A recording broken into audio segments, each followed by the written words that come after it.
Welcome to the Honest Media. I'm Tom Papperts. By now, everyone knows about the second worst terrorist attack in United States history.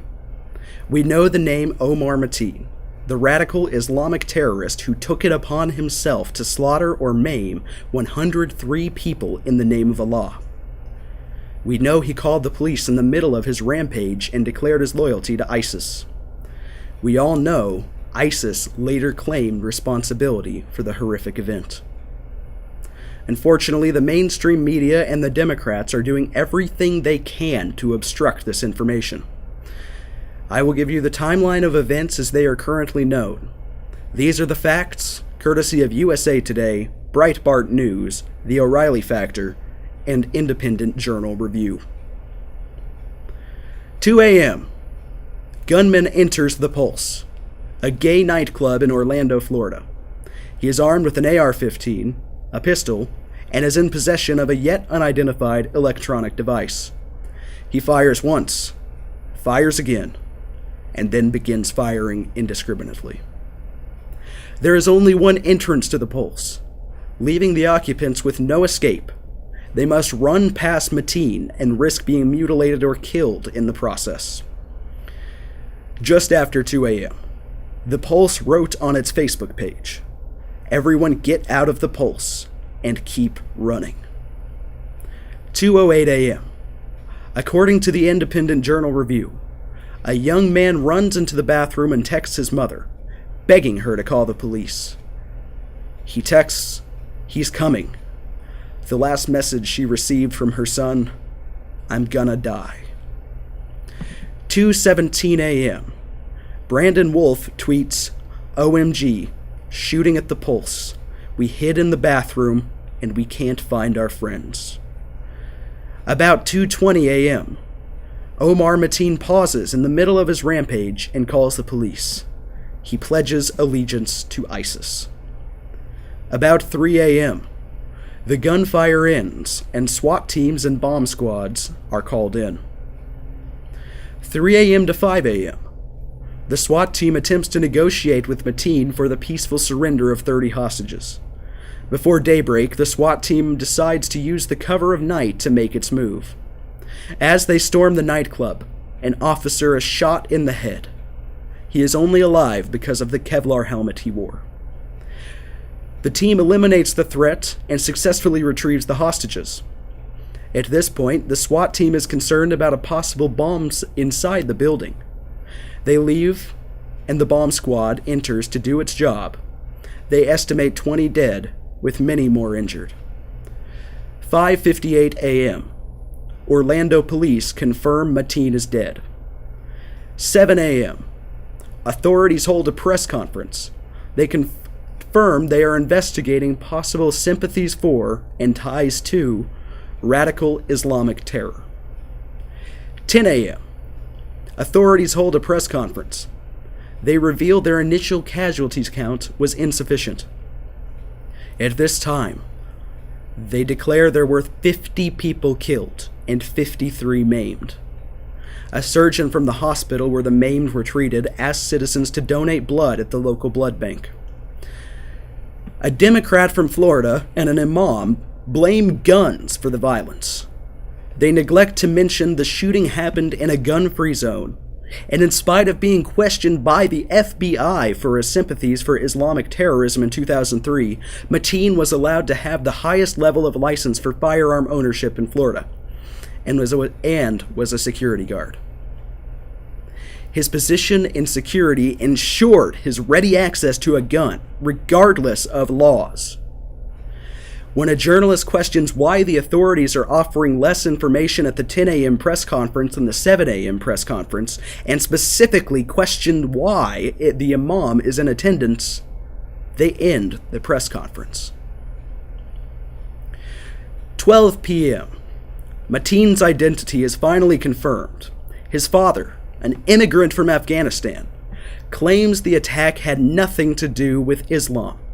Rather, he says, his son simply hated gays. Nobody in the media mentioned homosexuality is punishment by death in 11 Islamic countries. As the police and FBI work the scene, they are haunted by the chirping and buzzing of cell phones among the deceased as loved ones desperately try to contact their family member. Phone calls and texts that will never be answered. 1 p.m. After showing up 30 minutes late to his own speech, President Obama delivers a 3 to 5 minute speech. He does not mention the shooter's religion, claims not to know the motivation of the shooting, and uses the opportunity to push for gun control. The speech lasts about 5 minutes. 1:24 p.m. Less than 30 minutes after Obama claims not to know the motivation nor whether the attack was associated with any terrorist organizations and refuses to use the words Muslim and Islam, Reuters breaks the news that the Islamic State, ISIS, claims responsibility for the attack. 5 p.m. on. The names of the survivors are given. Parents, partners, and loved ones rush to the hotel where they are posted. Many leave the building staggering, broken, and in tears. The names of the victims begin to be revealed. These are the facts. Radical Islamic terrorism must be blamed for this event. Homosexuality is outlawed and punishable by death in 11 Islamic countries. Reporting anything else is simply dishonest, and we will not do it. Bernie Sanders, Hillary Clinton, and President Obama all used the opportunity to push for gun control without using the words radical Islam. Let's hear what Donald Trump had to say in his initial press release. Donald J. Trump's statement regarding tragic terrorist attack in Orlando, Florida. Last night, our nation was attacked by a radical Islamic terrorist. It was the worst terrorist attack on our soil since 9/11, and the second of its kind in 6 months. My deepest sympathy and support goes out to the victims, the wounded, and their families. In his remarks today, President Obama disgracefully refused to even say the words radical Islam. For that reason alone, he should step down. If Hillary Clinton, after this attack, still cannot say the 2 words radical Islam, she should get out of this race for the presidency. If we do not get tough and smart real fast, we are not going to have a country anymore. Because our leaders are weak, I said this was going to happen, and it is only going to get worse. I am trying to save lives and prevent the next terrorist attack. We can't afford to be politically correct anymore. The terrorist, Omar Mateen, is the son of an immigrant from Afghanistan who openly published his support for the Afghanistani Taliban and even tried to run for president of Afghanistan. According to Pew, 99% of people in Afghanistan support oppressive Sharia law. We admit more than 100,000 lifetime migrants from the Middle East each year. Since 9/11, hundreds of migrants and their children have been implicated in terrorism in the United States.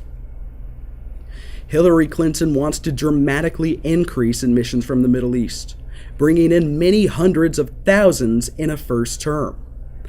And we will have no way to screen them, pay for them, or prevent a second generation from radicalizing. We need to protect all Americans of all backgrounds and beliefs from radical Islamic terrorism, which has no place in an open and tolerant society. Radical terrorism, radical Islam, advocates hate for women, gays, Jews, Christians, and all Americans. I am going to be a president for all Americans, and I am going to protect and defend all Americans. We are going to make America safe again and great again for everyone. When I come back, I'll be with my co-host Craig Chrysler to offer less disturbing news.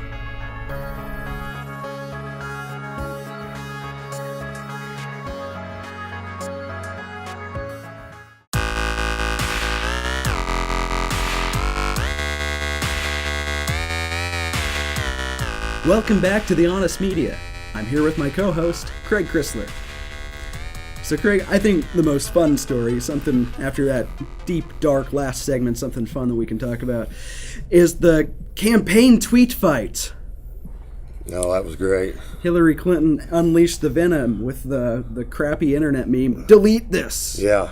And Trump, in typical Trump fashion, I mean, he's the king of Twitter. There's nobody better at tweeting than this man. How long did it take your staff of 823 people to think that up? And where are your 33,000 emails that you deleted? Yeah, that was incredibly stupid of her to put delete your account. Delete this. Yeah. If there's anybody who knows how to delete things, it's Hillary Clinton. Yeah, 33,000 emails. 33,000 emails. Yeah. That now Guccifer and Russia allegedly have. Oh, really? Oh, yeah. Yeah, I didn't know about that. And well, you know, the hacker, the Guccifer, he's in prison now. And he says, oh, yeah, anybody could get in there. I got in there all the time. It's no big deal. Everybody was in the secretary's email. And allegedly, in the Kremlin, they're debating, well, do we release them now or do we wait till, like, October? Because, I mean, that would push Trump over the edge, I think. Yeah. If all of a sudden you've got the Russian spy agency releasing 33,000 emails. Yeah, they ought to just go ahead and do it. Let's see what she's hiding. Yeah. She claimed she never even had one classified email the whole time she was Secretary of State. That's right. How's that possible? Really? Yeah. Really? Like, who is What she? was she doing the whole time? Well, she was with Huma. Yeah, and sleeping apparently. When That's important right, phone sleeping calls a are lot. coming in and Americans are dying. Well, you want to... Okay, so you mentioned that, and I know we said we weren't going to bring up this dreadful, horrifying, sad shooting. But you know what her tweet was when her first tweet about it? I don't remember. Woke up to horrifying news. Oh, yeah. She slept through another one. Yeah. That woman, what does she need, 23 hours of sleep a day, and they cart her out for a speech in the last hour? What is going on? Well, I saw a picture. I believe she lives in a cocoon until they wheel her out for a speech. They wheel her out, rip off the cocoon. All right, Madam Secretary, get out there. Yeah. I believe it. She's just, it's a disgrace. Anybody else would be in jail or prison or at least stripped of all their governmental privileges or rights by now. Well, you know, I'm no fan of Petraeus. I don't think what he did was necessarily 1/115th as bad as what Hillary did. Yeah, he did nothing. He had a flash drive, an unsecured flash drive, and a desk in his house, which had to have had like numerous forms of security there because he was a general. Mm-hmm. I mean, and so he gets And what in was he trouble doing? for that. Just flirting with girls or something, basically? Something like that. Yeah. And I know it had to do with like a biographer or something like that, and giving her unrestricted access to information. And he lost his job and everything. Lost his job. They're talking about stripping him of his rank. I mean, they want to do all kinds of stuff to this poor guy. But Hillary Clinton's allowed to run for president while under investigation from the FBI. Well, and she says it's not an this is the biggest lie she tells. Yeah. It's not an investigation. It's a security inquiry. The FBI even came out a week or two ago and said, we don't do security inquiries. They did come out and say something. She is under investigation for... Well, and you know, every so often you'll get a little blip on the radar and somebody says, there's a RICO case building against Hillary Clinton. Yeah. And most recently it was the Huffington Post said that. But then the article magically vanished an hour later, and you can only get it using the Internet Archive machine. Oh, really? Yeah. That's not surprising. Well, you know, especially not from the Huffington Post. Yeah, it's amazing. I mean, I think Trump's completely right. She's got to go to jail. That's the only solution here. She's got to go to prison and pay for what she did. Well, she did. It's a federal crime. Yeah. It's a federal crime. No matter what way you look at it. But she is a Clinton, and Bill got away with a lot of federal crimes. She got away with them in the past. I mean... You know what I think? I think if Trump goes after the Clinton Foundation, then Bill, Hillary, Chelsea, all three of them, career criminals, skimmed millions of dollars off the taxpayers' money. Yeah. Not only that, they got millions and millions and millions from foreign governments. Yeah. And then all of a sudden, you know, wonder whatever happened to their competing government, you know. Gone. Yeah, they said that they tried to investigate where all the money's going in that their foundation, and it's so crooked that they can't even figure it out. So they're not even... Well, they just quit trying. And that's what the RICO case... You always, again, you see the headline and it vanishes. RICO case building against Clinton Foundation. Which, you know, they use RICO laws against the mafia, against... organized crime. Organized crime. That's exactly what it is. Yeah. That's exactly what it is. Yeah. You know, we mentioned the Huffington Post. I had to go find it because you hear about this just all the time. And I just heard it again on Facebook. Trump said on CNN's Don Lemon, an interview with him, somebody's doing the raping in relation to the southern border, because it's true. And HuffPost Impact, 80% of Central American women, girls, are raped crossing into the United States. Yeah. And that's from Amnesty International, not a group that wants closed borders. Yeah. And it's reported in the Huffington Post. So we know who's doing the raping. Yeah. I mean, who is attacking these poor girls? So 80% of these women are coming across, getting raped. You never hear about it. Meanwhile, a college student gets raped, passed out drunk behind a trash can. It was all you heard about all week until the Orlando deal. That's right. That's one person getting raped, which it's tragic. It's sad. It was probably you never know, because these campus rape cases get so overblown. Yeah. Like the big poster child case, it turns out the woman lied completely. Yeah. And just destroyed the poor young man's life. But I don't know if that's what happened here. Presumably not, because justice. But meanwhile, one girl gets raped when she's passed out drunk behind a trash can, which you shouldn't be in the first place. Right. If you're a man passed out drunk behind a trash can, you're probably going to get robbed. At least robbed, probably peed on by other drunk guys. Who knows? Probably beat up. And meanwhile, 80% of women crossing the border are getting raped. You don't hear about it. Nobody cares. And where are the liberals? How come Republicans? What is the war on women? Republicans are the only people concerned about these women. These 8 in 10 liberals, women. Democrats never bring anything like that up. They don't care. There's a true racist party. The Party of the Klan, Party of Planned Parenthood, which is responsible for 50% of blacks not even being born in the United States. Founded by Margaret Sanger, called Black Children, Black Weeds, who Hillary Clinton loves. Right. Yeah. Well, she just won the Margaret Sanger Award. Yeah. I mean... Black Weeds. That's what black children are. You're absolutely right. There is a racist party, and it's not the Republican Party. That's true. We'll be right back with more news in just a few minutes.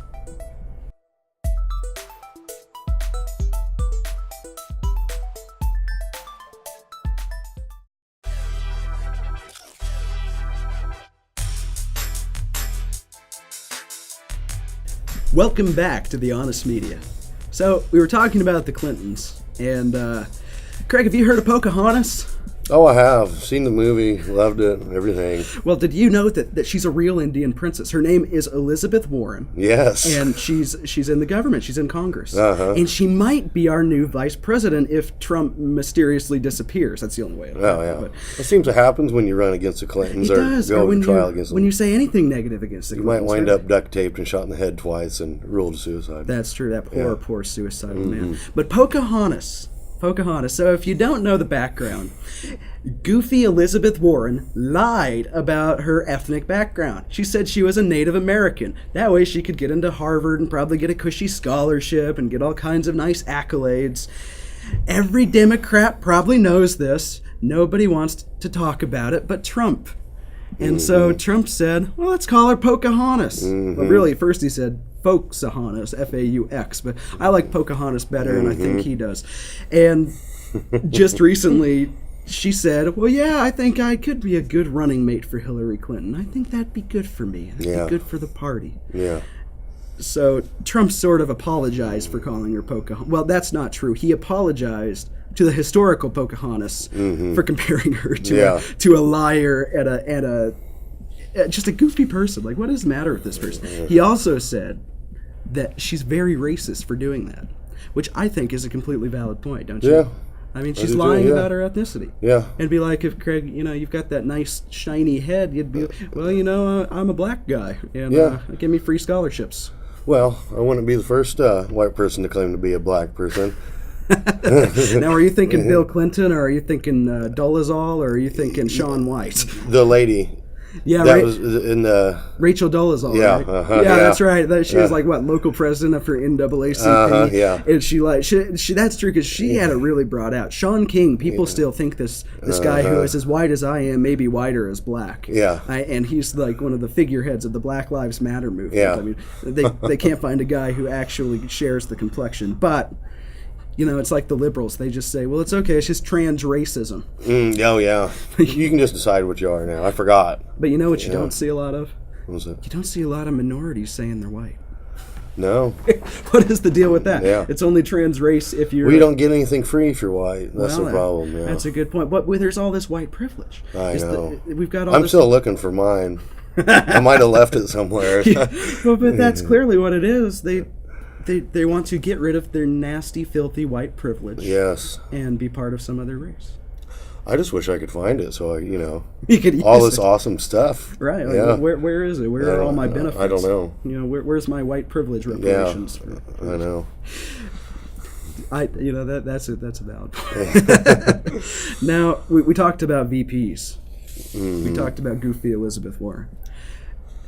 People can say what they want about InfoWars. I like them. Yeah, I do too. And they report, Trump refused $200 million to pick Gingrich as VP. Yeah. And before this happened, I kind of liked Gingrich for VP. Yeah, I thought he wouldn't have been a bad choice. I followed him for years. He says a lot of good things, and he says he's a clearly political insider. Oh, yeah. Clearly. But then he'll go and he'll get on the news and he'll say things, well, Mr. Gingrich, why don't they like Trump? And he'll sit there and say, well, he's not a member of the club. He doesn't know the handshake. Yeah. He's literally admitted he wasn't part of the secret societies that they're all involved with. And everybody then says, well, he's talking figuratively. There's no secret It society. was literally. I was like, you idiot. You just spilt your own cup of beans. And I guess this is probably the big club, the globalists. They're the ones who said, hey, Trump, here's a checkbook. We'll give you $200 Put our million. boy in. Put our boy in. Put our guy in, former Speaker of the House. So maybe He's a good guy. something happens to you, we'll have our guy in there. That's right. That's right.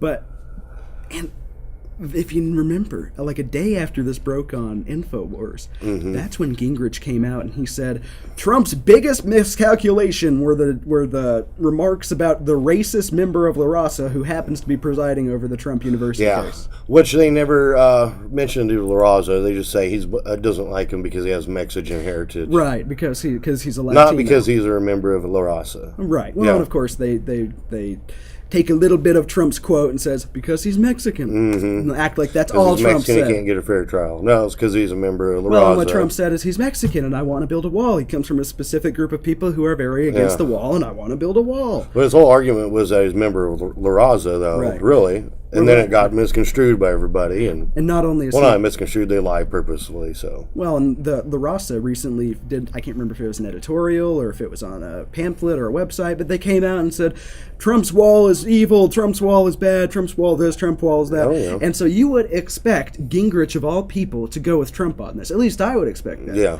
But it really makes sense if you think about it in the context of, well, Gingrich just got passed over for VP, huh? You know who I wouldn't mind for VP, though? Who's that? I like Senator Jeff Sessions. Yeah, I do too. He's hard on the border. He was the one, like an hour before Trump even came out with the terrorist attack in Orlando and said, this is what we've been expecting. Yeah. There will be more. Yeah.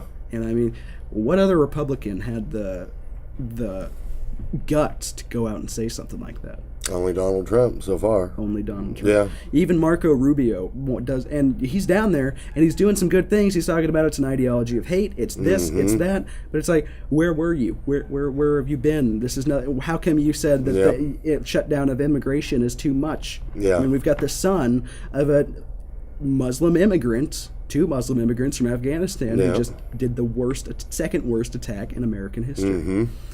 It makes you wonder which Obama doesn't know what the motive was behind it. That's right. What was it, a week or 2 weeks prior to that in Orlando?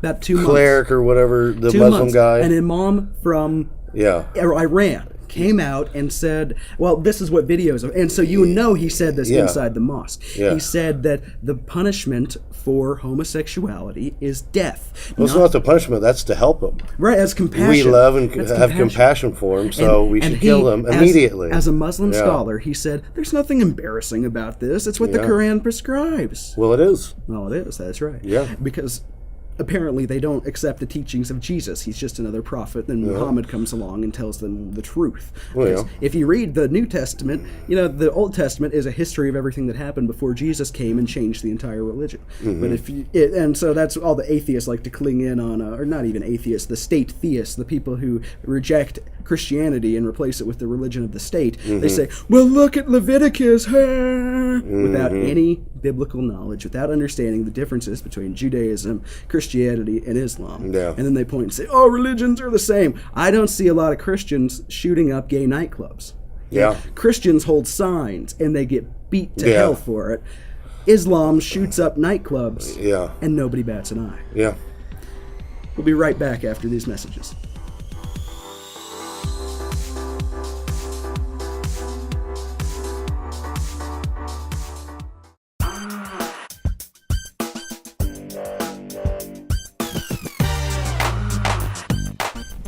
Welcome back to The Honest Media. Now, another fun story. This is in the New York Times by the Associated Press. Donald Trump's loyal volunteers, superfans, and workhorses. Myrtle Beach, South Carolina. Dale Boomer Rainey can get in Donald Trump's face like almost no one else. She has nudged her way through the front of his 21 rallies, passing up book after book, photo after photo for him to autograph, finding success some 66 times. Donald smiles at her in recognition now. These are the super fans. When she made a trip to Trump Tower in New York to be near him for his home state primary in April, he spotted her and told his security guards to let her into his victory party later that day. A photo snapped that morning shows Rainey and her candidate grinning and giving the thumbs up. He's in a suit and red tie. She's in her sequined American flag vest and matching boots. These are the passionate fans for Trump. I guarantee you there is no Hillary Clinton super fan. And if there is, they must be the most drug-addled, confused person in the world, because I don't see how it could possibly happen. Yeah, and I wouldn't want to see what they looked like either. Oh, dear Lord. I mean, I guess they'd probably be some, probably... You think they'd have a $12,000 Armani Mao jacket on? Yeah. Well, I bet it would be like a 70-year-old woman who really had a thing for Bill in his day. Yeah. But that would be the Hillary Clinton superfan. Let's keep reading. Rainey is not the only Trump superfan. She's also a forceful advocate and volunteer on behalf of the presumptive Republican presidential nominee. Since February, she's guided an ad hoc team of 50 volunteers who have made some 75,000 telephone calls to voters to preach the gospel of Trump. That's impressive. Yeah, that's a lot. You and I both did a little bit of that in 2012 for Ron Paul. I don't think we got anywhere near 20,000 with the 50 people we had. Probably not. We got a lot. We did good. We did well. Sedgwick County was a big blip in the map for Paul, but not 75,000 phone calls from 50 people. That's incredible. That really is. And it gets even better. The eclectic, unpaid group. She calls them Trump T-Birds after her red Ford convertible. It includes a cancer patient who is confined to bed but makes Trump phone calls, and a 13-year-old kid who loves to spout Trumpisms. That's just awesome. Yeah, it is. All candidates count on volunteers to make calls to voters, distribute literature, and knock on doors. Few have inspired the kind of passionate dedication that the celebrity billionaire has. For a candidate just now beginning traditional fundraising and woefully behind building a staff of paid field organizers, this volunteer network could be especially vital when he faces presumptive Democratic nominee Hillary Clinton this fall. Now, these people apparently, this is AP and this is New York Times, they apparently don't get that traditional campaigns are dead. Yeah. I mean, Trump has completely rewritten what it means to run a presidential campaign, I think. Totally, yeah. I mean, I think he has, 74 people working for him? Yeah, 74. Meanwhile, Hillary Clinton has 830, 870, somewhere in there. And she's just Bernie's still hanging on. Yeah. She hadn't even got rid of him yet with 800 employees. Yeah, I'll be interested to see what Bernie's move is. I'm sure he's going to come out and support her. But, Well, the rumor has it that he was going to be VP, but his one stipulation was they get rid of that corrupt Debbie Wasserman Schultz, who is Hillary's campaign advisor from '08, and now she's chairwoman of the DNC, and they wouldn't do it. They wouldn't give Bernie the one thing he wanted, and he's so bad at deals that he just said, and he walked away. Yeah, can't make a deal. That's right, and we need a deal maker. Now, Rainey, a 62-year-old, thrice married, beach-loving retired industrial engineer, is perhaps Trump's most committed volunteer. This is her. I feel guilty anytime I'm not on the phone calling for him. I'm not getting paid, but it's a personal responsibility I feel to get him in the White House. She approaches her volunteer work much like Trump approaches his bid, speaking off the cuff with prospective voters rather than reading from scripts the campaign has uploaded to its computerized calling program. She uses social media to build a following and makes her own assignments rather than waiting for directions. Trump just gets the best people. Yeah. I mean, that's amazing. It is. She's running an own version of his campaign on her own using the internet and cell phones. Yeah. I mean, that is awesome. He's not even paying her, and he gets the best people. Yeah. Imagine all the people who are going to work for the administration who apparently aren't even going to want money. Yeah. I really think all of us volunteers kind of copy Donald. It's natural, not rehearsed, kind of ad-libbed. And with the primary nomination locked up, Rainey is starting to organize voter registration drives, acting on her gut that Trump will inspire scores of people who have never voted to come out for him. Dialing for Donald. She wants to keep dialing up voters, too. On the eve of the Indiana primary on May 3rd, Rainey settled in at her home for another round of calls. Hi, I'm calling from the Trump campaign, and we'd like to know if you have a favorable opinion of Donald Trump, she said cheerfully. I do not, the Indiana woman on the receiving end said, curtly but politely. Okay, well, good luck, ma'am, and thank you very much, Rainey said, ending the call. That was a no, she said, noting the same in her call system. One call later, Rainey found a more welcome reception. Oh, I'm going to vote for him. Now, remember, Indiana was going to be the firewall. That was when they were going to stump Trump. That was a firewall. For Cruz. Yeah. Sure got him out fast after burned that. him up. That's right. Put him where he belongs. Yeah. Later in the batch of calls, Rainey got to make her full Trump pitch. She'd reached a voter leaning toward Trump, but concerned about what exactly Trump's stance was on Planned Parenthood, a women's health clinic this particular anti-abortion rights voter didn't much care for. Mm-hmm. Oh, he's pro-life, Rainey assured the woman. The only thing about Planned Parenthood he's for is the fact that it helps women, with their health issues. Other than that, he's against it, ma'am. The voter also mentioned the blitz of advertising she'd seen portraying Trump as a sexist. To this, Rainey said, there's one thing I will say about Mr. Trump, and that is he is an equal opportunity criticizer.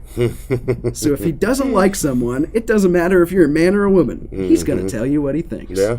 That's a good thing. It's something you don't get in politicians. That's right. They never tell. Well, such a phony. I was going to say, it's like me in the first segment. They sit there and they read a teleprompter. Unlike me, they generally will have two teleprompters so they can sit here and read for a minute, blah, blah, blah, blah, blah, blah, blah. And then they switch over here and they read for a minute, blah, blah, blah, blah, blah, blah, blah. And it's been fooling people up till Trump came around and showed what a real speech looks like. And let's close People are tired of these phony politicians. That's why he's doing so good. Because he's not afraid to tell the truth. Well, you talk or what about, he thinks. That's actually what he thinks. That's right. And you talk about equal opportunity offenses. How many things have we heard about the man's hair? First of all, I think the Trump hair is great. Oh, it's awesome. But how many women out there, how many men out there, oh, he's got fake hair, oh, he's bald, oh, this, oh, that. Remember what he said about Carly Fiorina's face? Who can vote for a face like that? So it's bad. It's okay to talk about his hair, but it's bad to talk about Carly Fiorina's face. Yeah. This is why we need an equal opportunity criticizer in office. Yep. We'll be right back with more after these messages.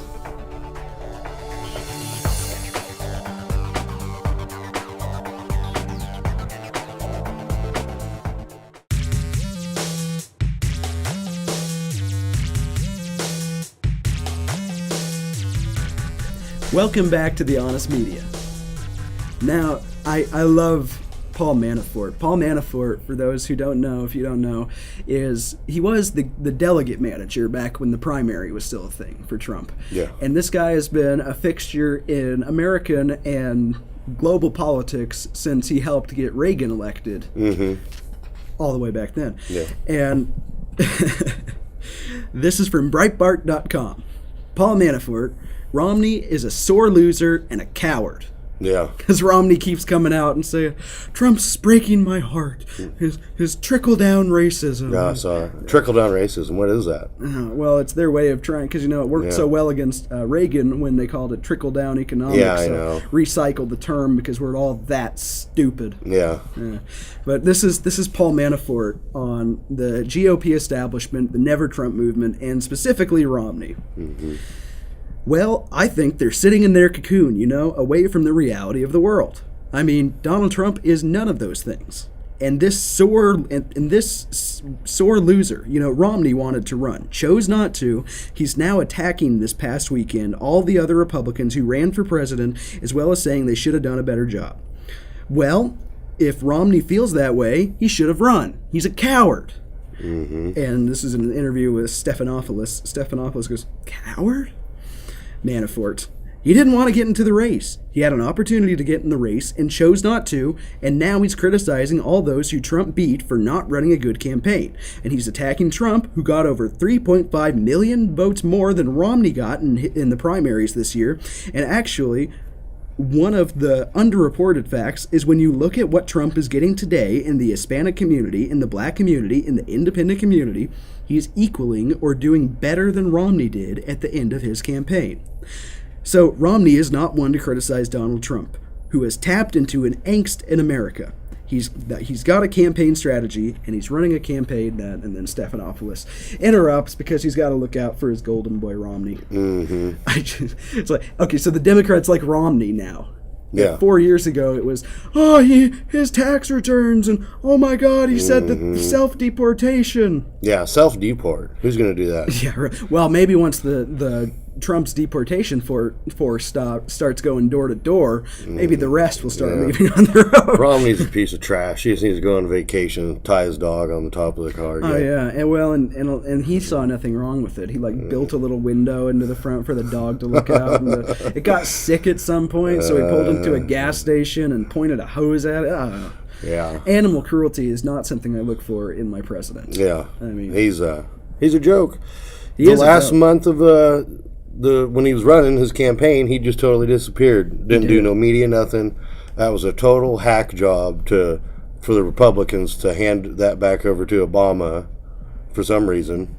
They didn't want to have any part of his jacked up economy. Yeah. So they just let him have it again. And so now we're however many trillion more dollars in debt. It's probably going to be 21 by the time Trump gets in office because the Republicans are too spineless to do anything about it. And, say I didn't like Romney in 2012. I thought what he did was against the Ron Paul campaign was corrupt and crooked. It was obvious he was the establishment's appointee. He was 2012's version of Jeb Bush. Yeah. And so they paved the way. Nobody liked him. No. At all. Well, if anybody you can't even like his personality. He's like cardboard. What personality? Yeah. Yeah, what personality? Uh-huh. He's wet cardboard. Yeah. And now he has the gall to come out. He was the one who was going to try to set up the third party, the independent candidate, to run against Trump. And first he found this guy, then he found a guy named French. Yeah. And French said, well, okay, so I thought it over, and I'm not that big of a moron. Yeah. Not quite that big. Mm-hmm. And so then Romney, I can't remember if it was him or if it was one of the other members of the GOP elite, they posted a Craigslist ad almost to Twitter, looking for third party presidential candidate, will compensate. Mm-hmm. Yeah, Romney's a joke. Romney is a joke. And, this happened after, Romney calls First of all, I don't think it's very smart for a man who lost the election because he was labeled a racist to then go label another man a racist. That's the most moronic thing I've heard in my life. But, Trump He just needs to stay out of it. Well, he should. He should be a man and just stay quiet. Because that's what men do. He had the time to act. Yeah. He could have run. I remember watching an interview, it was before Texas, with Roger Stone. It was probably on InfoWars.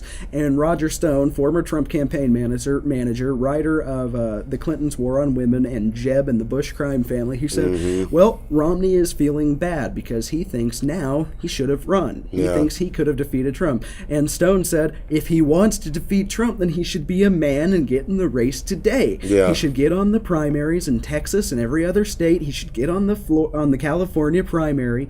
And if Romney had been a man and done that, like he was trying to get somebody else to, I think they might have been able to keep Trump under 1237.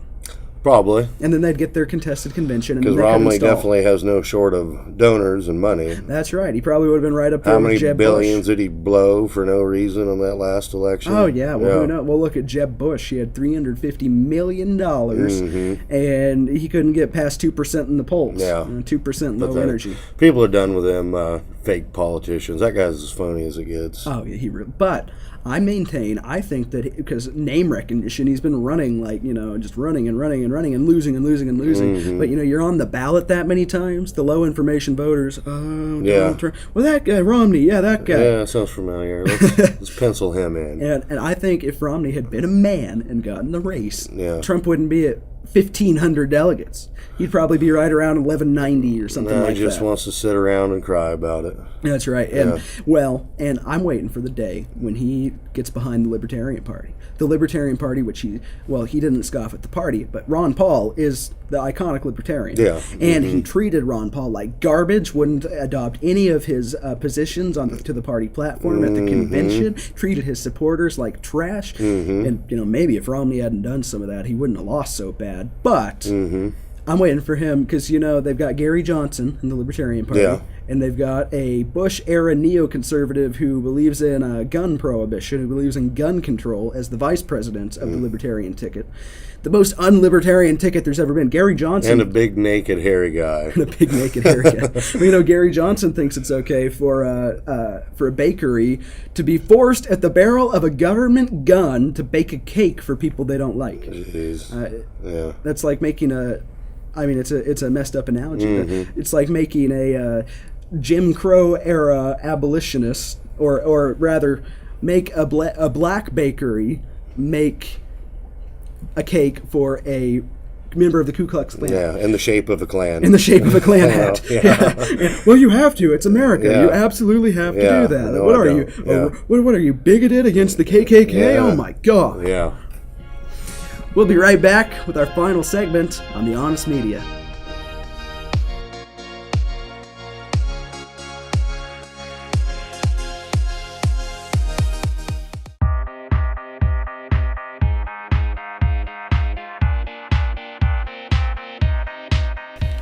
Welcome back to our final segment of The Honest Media. Now, we're going to close out with a story that gives me hope. Gives me hope for American-Russian relations so we can end this second Cold War that Hillary Clinton, Barack Obama have created. Yeah. Because you can't blame Bush for this one. Him and Putin were homies. Yeah. But this is from... Pooty Poot, that's what we call them? But I mean, they were friends. Yeah, they were. They were always buddying around. And, America is better with friends than enemies. That's true, yeah. I think anybody could say that. Now, you want to have the right friends. Yeah. You don't want to just make friends with anybody. Yeah. But Putin helps us in our fight against ISIS. Putin helps us in our fights in the Middle East. So why are we wanting war with Russia? They've secretly been helping us for years with ISIS. That's from right. a thing I read the other day. I believe. Well, but Intel gathering and everything else. But Obama and Hillary think that America needs to expand its sphere of influence to include Syria, which is by and large one of Putin's only little members of his sphere of influence. So, but this is fascinating. This is from Politico. Why this Russian wants to give Donald Trump 100,000 rubles. I'm not going to try to bastardize his name, but Felix Kolsky knows war. His grandfather had 5 sons, and only one came back from World War II. Kolsky's father was one of the ones who didn't make it home, and Felix was born in his absence. Shortly after he went off to the front in 1941. My generation never recovered, he says, of the 20 million people the Soviet Union lost in the fight. So there is just no way we want another war. And so, to help Russia avoid another catastrophic conflict, he decided to do something about it. He wrote to Donald Trump. How cool is this story? Yeah. Dear Mr. Donald Trump, he wrote, greetings from the most ordinary Russian citizen, Felix Nikolaevich Kolsky. From his home in his blighted industrial city on the Eastern Europe slope of the Ural Mountains, Kolsky says he has been following the U.S. presidential election and has concluded one thing. From the group of candidates for the presidency, you are the only one who inspires confidence, he wrote to Trump. When you followed your father's footsteps into the construction business, you were very successful. You increased your family's wealth many, many times over. Kolsky sees Trump in an American everyman. Mm-hmm. Your work in this field creates a convincing image. A laborer into whose reliable hands we can trust the fate of the American people and country. I mean, this guy gets it. A Russian guy doesn't even, probably because he doesn't have access to the mainstream media. Yeah. Because he can't just turn on the news and see Trump hit piece after He just summed it up perfectly. He did. Yeah. He did. But again, Kolsky is really a one-issue voter. Were he able to vote in the American elections at all? He doesn't want war with America. And Trump doesn't seem to want to go to war with Russia. You are the only candidate for president who doesn't use rhetoric about the military threat from Russia, Kolsky wrote. Possessing superior military potential and the most developed economy in the world, you are always able to resolve the most pressing problems peacefully. Your phrase from the March 22nd, 2016, it is much better to build relationships with all governments, but it's always better to get along with them. If we get along with Russia, that would be great. Yeah, that would be great. Well, and I don't know if you remember the GOP debates when you had Jeb, you had Carly, you had Kasich, you had Cruz, you had all of them saying no-fly zone over Syria. Yeah, they're trying to start war with Russia. They were daring them to fly in there. It was like, watch what we'll do. Well, and they were already there. That's the thing. That's Yeah. what infuriated me watching the debates. Russia's Air Force, at the time, I think they've stopped because Syria's got it a little bit more under control. Yeah. Russia's Air Force was in Russia, Yeah. in Syria, Yeah. doing raids against ISIS, being extremely successful, extremely surgical. Yeah. And the moron Republicans all get up there and say, no-fly zone over Syria. So how are you going to remove Russian jets from the airspace they are already occupying? Yeah, they were threatening they were going to shoot their jets down if they flew in the thing. Yeah. Trying to start World War III, basically. You're absolutely right. And we'll keep reading here. Russia and America haven't been getting along for a while now. Ever since President Barack Obama's reset fizzled and Vladimir Putin invaded Ukraine, relations between the two countries have sunk to what pundits like to call Cold War lows. But suddenly, unexpectedly, this election has presented the Kremlin and the Russians with a champion. Isn't that crazy? A man who openly says he would get along with Putin, who would build a relationship with him and with Russia, and would pull America off the world stage where it keeps getting tangled in Russia's feet. And I don't think these guys quite get it, because we're in, 260 countries? Is that right? We're in every country there is has to be our ally. And not just our ally, we have to have a United States military base there that we pay for, and we have to station our men and women in their countries. Yeah. Now, like Trump says, it's one thing if they're going to pay us, Yeah. if they're going to cover the cost of Americans being there and Americans risking their lives. But why do we have to be the policemen of the world? Why do we, and not just the policemen, we're like the Führers of the world. Yeah. What we say goes. It's the empire. It's the empire, that's right. Why can't we give Russia a couple little states? Why can't we let them have a say on the geopolitical stage? I mean, you can't point. You can point at one thing Russia has done that's maybe not so good. And there's much worse stuff being done in the world. You can say their legislation about no gay propaganda, as they call it, which is, from what I understand, just people supporting homosexuality in public. You can sit there and you can say, okay, that's one bad thing Russia's done. Yeah. One bad thing. We're going to hold that against them? We're going to use that as the issue that creates the new Cold War, that creates World War III? Yeah, it's ridiculous. Just these warmongers and war profiteers that own all these other politicians. That's right. Tell them to go out there and saber rattle so they can start stuff up again. That's right. And with Russia, I mean, maybe it's because I'm advantaged. As a young man, I didn't live in the Cold War. I've lived with radical Islamic terror almost my entire life. But I got to miss the Cold War. And so, I'm sitting here thinking, why does Russia have to be our enemy? Why do we want Cold War 2.0? Whatever happened to peace in our time? Yeah, I mean, it's ridiculous. that would be nice. It sure would be. Trump's warm comments about Putin have horrified American foreign policy stalwarts, or as you call them aptly, the saber rattlers, and become an issue on the campaign trail. Trump has praised Putin. Putin responded by calling him talented and colorful and brilliant. First of all, they're getting it backwards. First, Putin said, Trump is a brilliant man. I think he's clearly the leader of the GOP race at this time. Yeah. And then Trump responded, well, I like that Putin called me brilliant. Yeah. Everybody wants me to say, how dare he call me brilliant. Yeah. Well, I like if anybody calls me brilliant. Yeah. Which, frankly, I agree. Yeah. The guy's giving an extremely he was supposed to bash him for Putin may think I'm brilliant, but I think he's an idiot. Well, obviously he's not an idiot. I think we're way better off having Russia as a friend than not. And I don't know why Russia has to be the boogeyman either. I don't know. Because I guess we always need a boogeyman, don't we? But we have a boogeyman. Yeah. It's called radical Islam. Yeah. And it's a real boogeyman. It's not a government created boogeyman. Yeah. I don't understand it. Maniacs. That's about right. Maniacs. That's it. Well, I think we're about all we can do for this week. This has been The Honest Media. I'm Tom Pappert. I'm Craig Chrysler. We'll be back next week.